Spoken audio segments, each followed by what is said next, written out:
Hey guys, it's Carrie. And Joel. And we are the Quiet Boys of Truth. All right, guys. So we had about 4 Q posts drop last night after we made our recording. So we're going to start with those, and then we'll get into the ones from today, May 5th. Happy Cinco de Mayo, by the way. Oh, happy Cinco de Mayo. All right, let's get started. Joel, go. All right, so Q post 4106 comes to us yesterday, May 4th at 2020 at 10:08 p.m. Ghidra software reverse engineering framework developed by the NSA, whose logo resembles, that's interesting, 8chan. Looks exactly like it, actually. Q says, toolkits can be helpful, and we have a link here. All right, that link takes us to NSA's website at nsa.gov, and we'll put this link down below. So it's Ghidra. Happy New Year to all Ghidra users. We look forward to more collaboration with the open source community in 2020. Download at ghidrasre.org. The National Security Agency released the source code of Ghidra, its reverse engineering tool, April 4th. This source code repository includes instructions to build on all supported platforms, Mac OS, Linux, and Windows. With this release, developers will be able to collaborate by creating patches and extending the tool to fit their cybersecurity needs. The source code is available for download at ghidrasre.org, along with the 9.1.1 patch. Ghidra is a software reverse engineering SRE framework developed by NSA's Research Directorate for NSA's cybersecurity mission. It helps analyze malicious code and malware like viruses and can give cybersecurity professionals a better understanding of potential vulnerabilities in their networks and systems. We look forward to ideas and contributions from the community. Oh, right, nice. Joel. Yeah, that's awesome. So, Patriots and Anons alike, if you are looking to get into this kind of stuff, well, it looks like Q left us a little gift here, or at least a direction in the way to go. So I guess we could leave a link down to it in the description if you guys want to go check this out for yourself, if you are so inclined. The fight is getting real, and Q wouldn't drop this unless it was. So, on to post 4107. Dropped yesterday, May 4th, 2020 at 10:12 p.m. Q suggests Anons get familiar with the Ghidra toolkit. Why would Q do that? An Anon on the board said, should probably get around to messing with that. No, yes, you should. And you know what? We all should, because basically Q's given us an upgraded version and a way to fight back against the censorship, against everything, guys. So let's jump on that as fast as we can. And it looks like the link that's provided is the same one that was in the previous post. So let's get on to the next one. All right, guys, post 4108. Perhaps Ghidra will be used to unlock a future unknown gift. And so an Anon posted gifts, and then we have a picture of what is clearly a gift, but to me, when I see that gift, it looks like the Red Cross. Yeah, it really does. It looks like a Red Cross. Maybe that's just a whole play on everything that's going on right now. What do you think? I don't know. I really don't. I mean, maybe the gift has to do with maybe the Red Cross is involved in. I don't know. But it is definitely cool that we can definitely meme, and Q can too. It's true on so many different levels right now. So should we get on to the next post? Post 4901. Nope.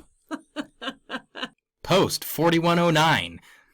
Dropped yesterday, 4th of May, 2020 at 11:44 p.m. The time is coming. And that's interesting. If you look at the little thing down here beneath the JPEG, it is titled, The Time is Coming. And we get a nice little Punisher skull with red behind it. What time is that, Patriots? What time is that? All right, first post from today, post 4110, today, May 5th at 9:49 a.m. Conspiracy to defraud the U.S. knowingly and willfully. Treason, sedition, and subversive activities. And we've got a few links in this post, guys. Let's look at that very first one. Okay, guys, so this was the official narrative in December of 2016. FBI agrees with CIA assessment that Russia wanted to help Trump.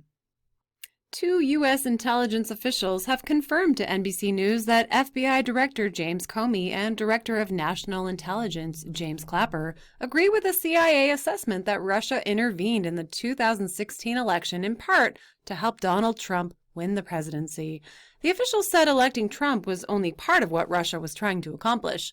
The larger goal, they said, was to undermine confidence in American democracy. Mostly, they wanted to build uncertainty and challenge faith in the American election system, said one official. The FBI's view has been that Russia's main goal was causing mischief, said the official. That Russia also supported Trump was one part of the FBI assessment. Yeah, of course they did, guys. Of course Comey and Clapper agreed with the CIA assessment. Traitors! That Russia intervened in the 2016 election. Yeah. I mean, oh my gosh. This is the stuff that the mainstream media is putting out. It's just a bunch of hot, wet garbage, guys. Right. They have nothing else left. They're literally like digging as deep as they can, and they've already scraped bottom about, let's go ahead and say about 10 years ago. It's all recycled hash at this point. Right. And now, knowing what we know about Comey and Clapper. Ooh, yeah. Treasonous, we know a lot traitorous, about those seditious guys. People. Yep. Snakes in the grass. Treason. Mm-hmm. So, next post, babe. Yep, let's do it. All right, and back to the Q post that had this article linked. We have then and now, Brennan and Comey assessment, Clapper assist, hard push. It looks like it links to, could this be a Now media article? All right, check it out. Ooh, It links to the Department of Justice archive. Boom! Oh my goodness. All right. Conspiracy to defraud the United States. Oh, this is getting heavy. The General Conspiracy Statute 18 U.S.C. 371 creates an offense if two or more persons conspire either to commit any offense against the United States or to defraud the United States or any agency thereof in any manner or for any purpose. Emphasis added. See Project 10th Annual Survey of White-Collar Crime, 32 AM. Criminal Law Revision 137 There you go. 379-406 from 1995. The operative language is the so-called defraud clause that prohibits conspiracies to defraud the United States. This clause creates a separate offense from the offense clause in Section 371. Both offenses require the traditional elements of Section 371 conspiracy, including an illegal agreement, criminal intent, and proof of an overt act. Wow. Okay, so guys, Q just hyperlinked us here to the Department of Justice archives, and these are statutes, these are laws that if you break, you have to pay for doing such acts. Although this language is very broad, cases rely heavily on the definition of defraud provided by the Supreme Court in two early cases, Haas versus Henkel, 216 U.S. 462 from 1910, and Hammerschmidt versus United States, 265 U.S. 182 from 1924. In Haas, the court stated, statute is broad enough in its terms to include any conspiracy for the purpose of impairing, obstructing, or defeating the lawful function of any department of government. Any conspiracy which is calculated to obstruct or impair its efficiency and destroy the value of its operation and reports as fair, impartial, and reasonably accurate would be to defraud the United States by depriving it of its lawful right and duty of promulgating or diffusing the information so officially acquired in the way and at the time required by law or departmental regulation. Okay, so it looks like the relevance of linking to this post, guys, is this is about laws that are being broken and people are going to be found guilty for.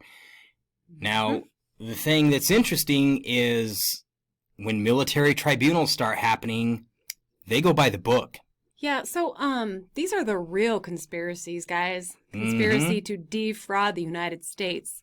QAnon is not the conspiracy here. Equal justice under the law. Well, when that comes back, and it is, believe me, we see it happening now, you can't pay or bribe your way out of this. And so let's get on to the next link. All right, guys, our next link goes back to the Department of Justice archives, and this is 910, knowingly and willfully. The prohibition of 18 U.S.C. 1001 requires that the false statement, concealment, or cover-up be knowingly and willfully done, which means that the statement must have been made with an intent to deceive, a design to induce belief in the falsity, or to mislead, but it does not require an intent to defraud. That is, the intent to deprive someone of something by means of deceit. So, what do you think, guys? Do you think that Comey and Clapper did all of their stuff with an intent to deceive? Well, yes, they did it with, well, this is my opinion, but I believe they did all that with the intent to deprive someone being our president of something being the presidency by means of deceit. Mm-hmm.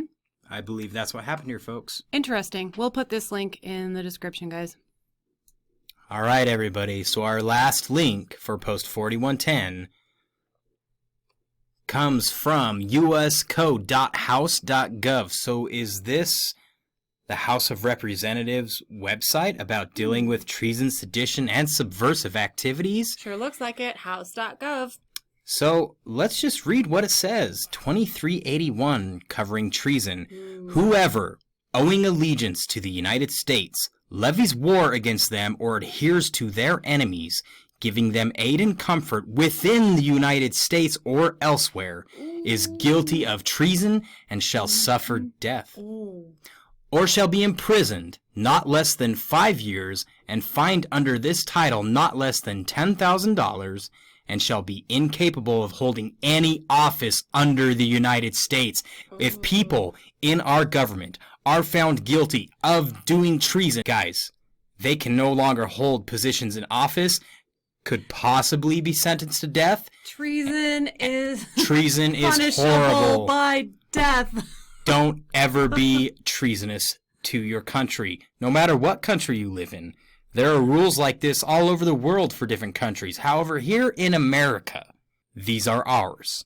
And if guilty of them, you will be punished to the fullest extent of the law. And that is what is being re-implemented because that is the thing that was being deconstructed for many years now. All right, guys, Post 4111 from today, May 5th, 2020 at 10:08 a.m. MSM wants you to normalize wearing masks. And we've got a Twitter post here. Let's click on it. Okay, guys, this links to the Washington Post. And it says, masks are here to stay. And they're quickly becoming a way to express ourselves. Okay, so this is ridiculous. Yeah, it's stupid. First of all I can say about this is no, they're not, and no, they aren't. No.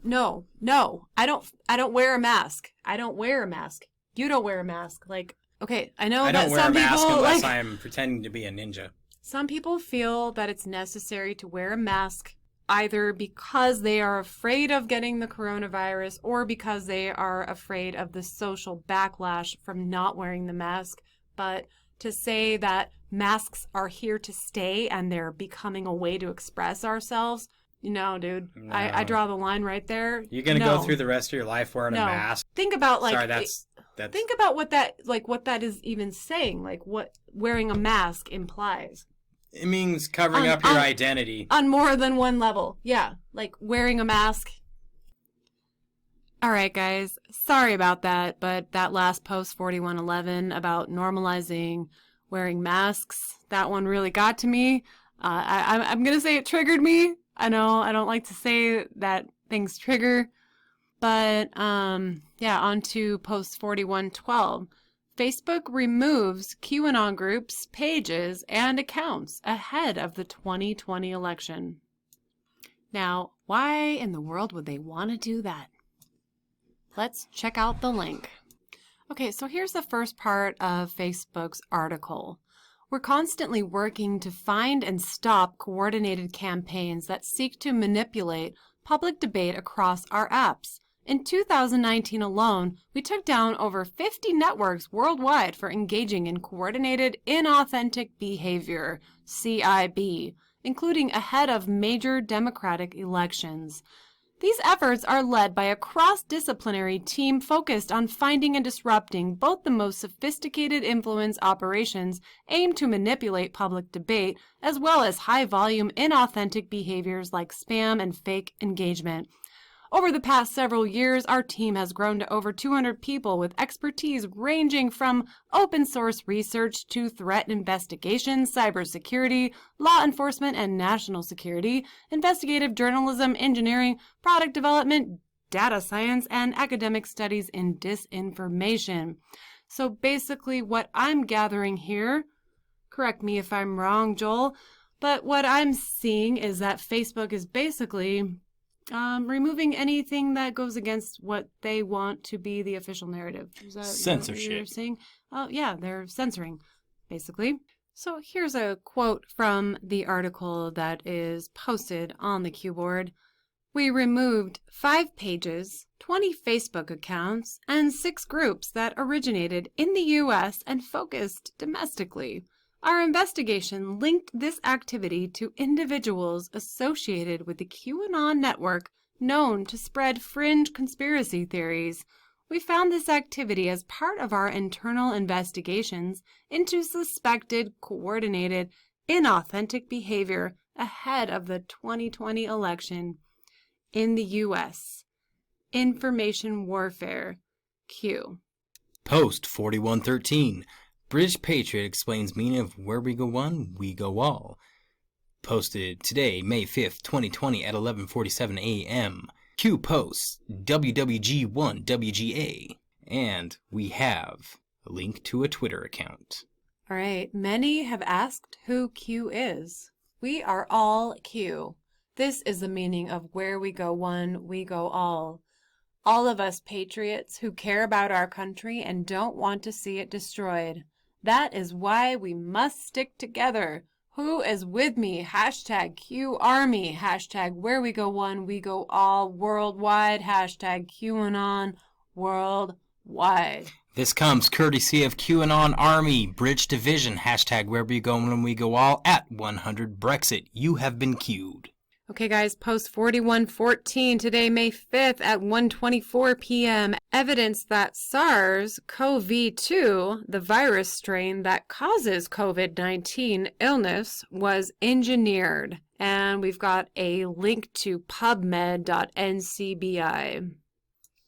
Okay, guys, and this article from 2005 says chloroquine is a potent inhibitor of SARS coronavirus infection and spread. Abstract. Background. Severe acute respiratory syndrome, or SARS, is caused by a newly discovered coronavirus, SARS-CoV. No effective prophylactic or post-exposure therapy is currently available. Results. We report, however, that chloroquine has strong antiviral effects on SARS-CoV infection of primate cells. These inhibitory effects are observed when the cells are treated with the drug, either before or after exposure to the virus, suggesting both prophylactic and therapeutic advantage. In addition to the well-known functions of chloroquine, such as elevations of endosomal pH, the drug appears to interfere with terminal glycosylation of the cellular receptor, angiotensin-converting enzyme 2.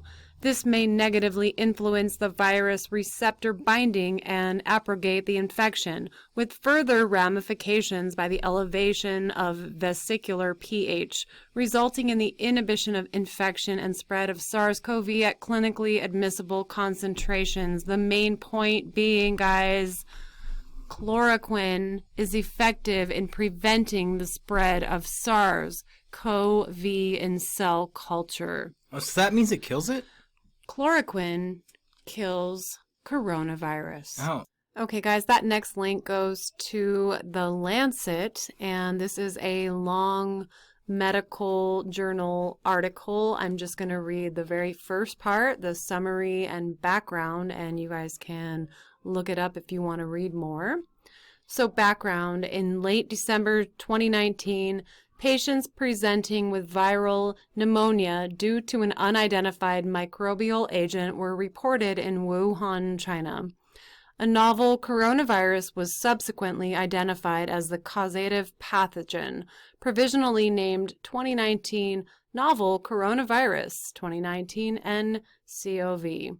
As of January 26, 2020, more than 2,000 cases of 2019 nCoV infection have been confirmed, most of which involved people living in or visiting Wuhan, and human-to-human transmission has been confirmed. Okay, Q's response to this article: when the protein sequence of the SARS-CoV-2 receptor binding site was analyzed, an interesting result was found. While SARS-CoV-2 is overall more similar to bat coronaviruses, the receptor binding site was more similar to SARS-CoV. We've got one more link here, guys. Let's get through that.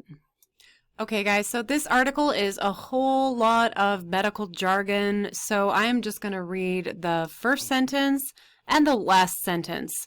First sentence being: the emergence of SARS-CoV-2 has resulted in greater than 90,000 infections and greater than 3,000 deaths. The last sentence says, finally, we demonstrate that SARS-CoV-S murine polyclonal antibodies potently inhibited SARS-CoV-2's mediated entry into cells, indicating that cross-neutralizing antibodies targeting conserved S epitopes can be elicited upon vaccination. So, I don't know about you guys, but the gist of what I'm getting from this article is that it's trying to tell us that the only way to prevent SARS/CoV-2/coronavirus is through vaccinations. What do you think, Joel? So, I don't agree with that because, for one, hydroxychloroquine was a drug that has been highly effective in combating the malaria virus, which is an upper respiratory virus. So, if it actually caused deaths or was ineffective, they would have discontinued it because Big Pharma loves to make money. So having a drug that is ineffective would produce no money for them, so why would they keep it around? If it's as effective in fighting malaria, then why couldn't it take out just a wee little virus like COVID-19? True, but why are they pushing vaccination so hard, do you think? Because Bill Gates is part of the deep state, and he also needs to make his money because he is the one making the vaccination. We should link an article to that showing... Okay, yeah. So what else is included in that vaccination? Oh, a tracking chip to prove that you got vaccinated with the COVID-19 virus, so they can just scan you. You're part of the New World Order now. Okay, but also, so I don't know about you guys, but how do you feel about being chipped and don't like it? Yeah, a vaccination that includes a chip that can read whether or not you're vaccinated. I'm not a pet. I chip my dog. No. I'm not Bill Gates' dog. I don't want to be chipped by him. Hell no. The guy's not even a freaking scientist, and he has no PhD. And he didn't graduate from college.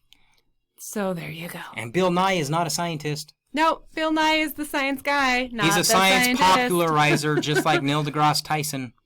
All right, okay. But Neil deGrasse Tyson is an actual physicist, so I'll give him that. Okay, yeah, true. We digress, though. All right. Yes. Okay, so Q's response to the part of the article, or that article that I just kind of went through. Both SARS-CoV-2 and SARS-CoV use the same host cell receptor. It also found that for both viruses, the viral proteins used for host cell entry bind to the receptor with the same tightness affinity. Knowledge is power. Q. Thanks, All Q. right, yeah. On to the next post. Post 4115. Tanzania suspends laboratory head after president questions coronavirus tests. Dropped 5th of May 2020 at 1:41 p.m. And we have a little meme here from Q. This is actually pretty great. President of Tanzania, John Magufuli, has outsmarted somebody. He allowed coronavirus testing kits to be imported into his country. He instructed that they be checked by Tanzanian security officials.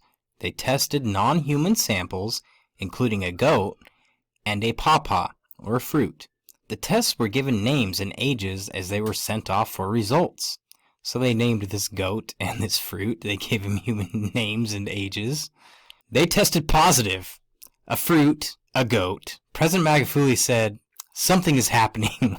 Well, President Magufuli, I agree with you, because that is hilarious. So if a goat and a fruit tested positive for coronavirus, could that possibly mean that someone is tampering with the test kits? Right now it kind of points to yes. But we have a link here to this. So it linked to Reuters. Tanzania suspends laboratory head after president questions coronavirus tests. Tanzania has suspended the head of its national health laboratory in charge of testing for the coronavirus and ordered an investigation, a day after President John Magufuli questioned the test's accuracy. Magufuli said on Sunday the imported tests were faulty as they had returned positive results on a goat and a pawpaw, among several non-human samples submitted for testing, with technicians left deliberately unaware of their origins. He did not say where the kits had been imported from,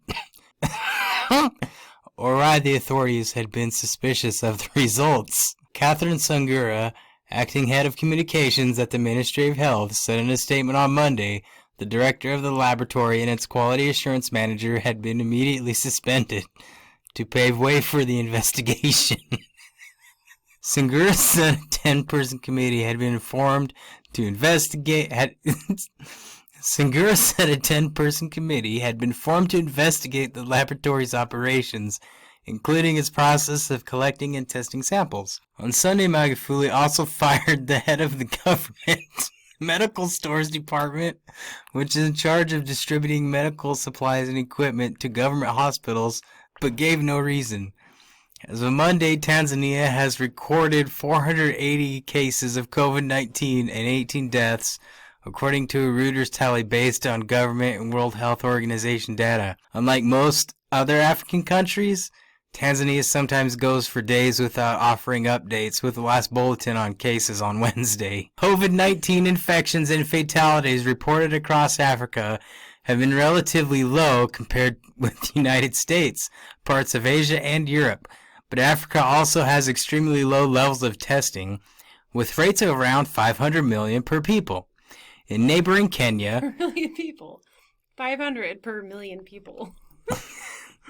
In neighboring Kenya, a Senate body sought an explanation from the health ministry over circumstances leading to the demotion of the head of the Rapid Response and team director in charge of the Center for Virus Research at the state-run Kenya Medical Research Institute.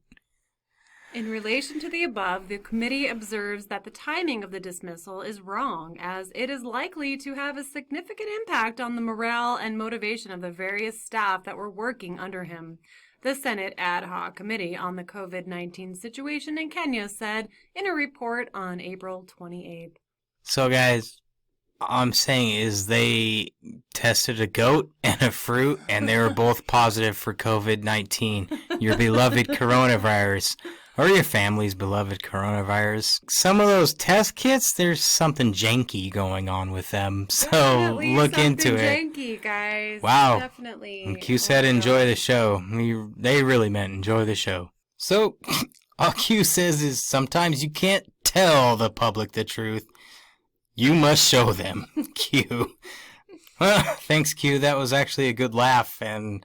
Yeah, we needed that. Thank you. For our family members and friends who aren't awake yet, guys, we got to take a lot of grace and patience with them. But for those of us that are awake, I mean, this is a funny movie. This is the funny part. Yeah, but I mean, yeah, it's not that funny when you can't see your parents or grandparents because they are absolutely refusing to come out of their house. Yep. So God bless. Take grace with the ones who can't see the truth yet. Yep. We love you. We love you. We're there with you, but we can at least enjoy this bit of comedy here, and they can enjoy it with us later. All right, guys, moving on to post 4116 today, May 5th, 2:02 p.m. No increased heart risks in large test of COVID-19 patients treated with CHQ, HCQ, and azithromycin. And we have a link to a Twitter account. Okay, and this is a link to Laura Ingram's account on Twitter, and we love Laura Ingram from Fox News. Yeah, and we love you, Patriot sister. Yeah, she's amazing. And she says, more good news. The effect of chloroquine, hydroxychloroquine, and azithromycin on the corrected QT interval in patients with SARS-CoV-2 infection, circulation, arrhythmia, and electrophysiology. And Q's response to that Twitter post, welcome to the revolution, Q. So, last post for May 5th, 2020 comes at 2:19 p.m. Q links a little meme down here. It's Kim Jong-un saying, "Hello, is this CNN? I have confidential information about the death of Kim Jong-un." And him and his boys laughing it up. Because they totally know CNN is fake news. Like we all do by this point. And we have a link to a Twitter account. Let's go see what that's about. So it's a link to the Washington Post Twitter account. And they said, Kim Jong-un appears to be alive after all. So how did his death make the news? Yeah, and we got our boy down here. We got the man, the myth, the legend, Inevitable ET-17. Responding, fake news media, believe anything. Yep, this is true. Yep, and Praying Medic, the whole group's down here. Love it. Guys, we're all part of this worldwide awakening family. Let's all get our voices out here. I love it. But yeah, Kim Jong-un definitely still alive. So, shame on the mainstream news for jumping the gun on that one, right? Sometimes. I guess you live and you learn, right? Mainstream news. And Q says, trolling can be fun. Q. Yes, Q, it can be fun. In fact, a lot of times it's hilarious. Sometimes you just gotta shoot it out there. You know, you never know. It is a lot of fun. So anyway, guys, thanks for being with us here tonight. Yeah, thanks, guys. We appreciate it, and just remember... sorry. This was a long one. We were talking for a long time, but there were a lot of posts to cover today. Yes, Cinco between de Mayo. yesterday and today. Happy Cinco de Mayo. Yeah. We also want to let you know, don't forget to like, share, and subscribe. Toggle the little notification bell for when we put out new videos. And also remember, where we go one, we go on.